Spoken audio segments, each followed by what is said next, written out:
Hej Dina Bäck från VAKURLEIKI.FO. Idag så får vi vid vattnet och en fiskitúr. Det är en fiskeblogg. Så jag ska ställa gänga. Och som är dumt väl att just känna rätt lite är att ha vi fisketurer med pappa på innan så är alltid ordentligt. Så när det var en dag till väcker vi gott så får vi den tur. En fisketur.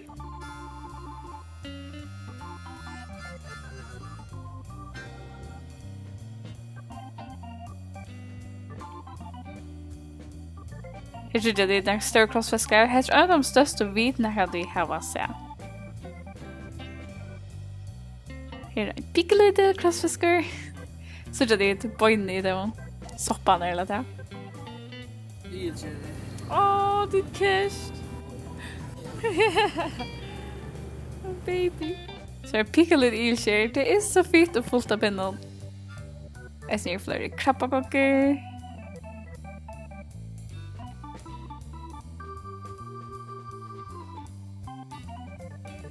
Tackar man ner? Tackar så mycket. Ordentligt uppe är det snyggt. Så lätt täcker man en krabba. Ett, två, tre.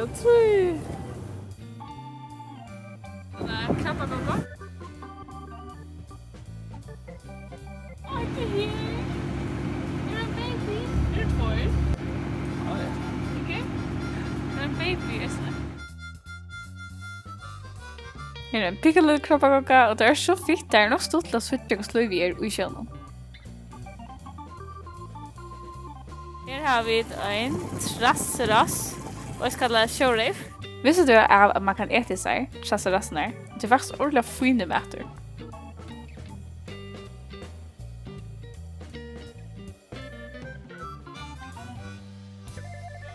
Är det några tips till de som atlas från fiska? Jag vet inte, alltså jag lever vid traven. Jag kan upp ner hemma. Så att det lockar fisk. Det ringer. Det känns.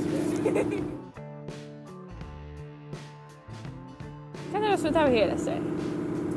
Det botten. Ja. Vad säger man det? Man kan switcha under fisk. Kan switcha under fisk. Okej. Det är fisk. Nej, här är inte fiskar. Den ligaste av botten är det här fiskar eller? Så är det. Här är det också. Ja, det är bättre.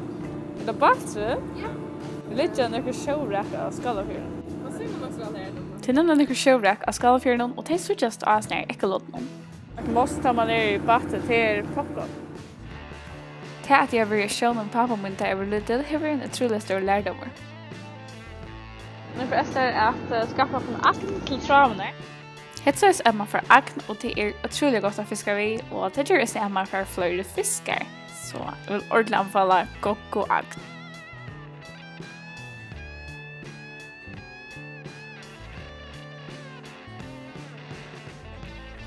Jag tror det är glätt. Det är så att jag fick en långt och jag fick faktiskt tvärhända turen och här livet helt ner botten. Yay! Om vi finns en fiska. Jag vet om man vill hon nu finns en hysa. Det så gör en plättra så inne och längst stryk att det är inte så. Man ser att det är en hysa.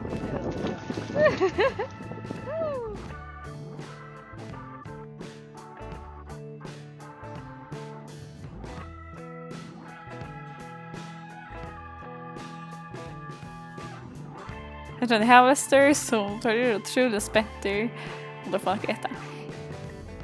Här så jag vid att pappa min och pappa min för att blocka och sen krivja för fiskar du teker i här som äger alltså äger för undan och under och runt om så jag här så är fisken öppnas och ska så köra bort ner av dessa linjerna här. Så kör det längre in av. Och sen spekla efter i en boa så tocken där är fast där i hötten någon. Det är så som man gör för att blöka fisk så att blåa renner ur. Här så jag vet så att sin shoulder pappa man gör det samma. Att när man sedan har blökan så kan man köra bursen upp så att man tar invällen ur. Och det är så allt det här så vi inte äta att ha vi gör fisk till. Och om man kör med upp av fisken så ser man att han äter. Och så gör jag nu äter krossfiskar. Något så avhåvert att sucha. Sen kan man bara se vatten. Och man kan kasta högt ut till havet sådana och tar det otroliga glädjer. Här är så långa krot.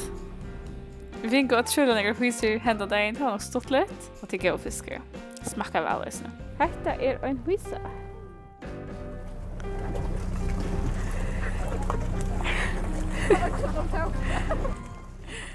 Ja, det klandrar sig.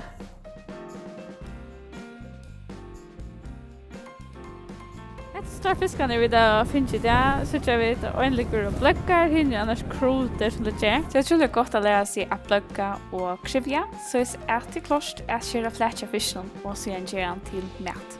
Tack för att du tog via VAKURLEIK.FO för att jag har vi vlogs och stortlig video. Torsdag har vi bygdaligt studio så följer vi. Tack för det.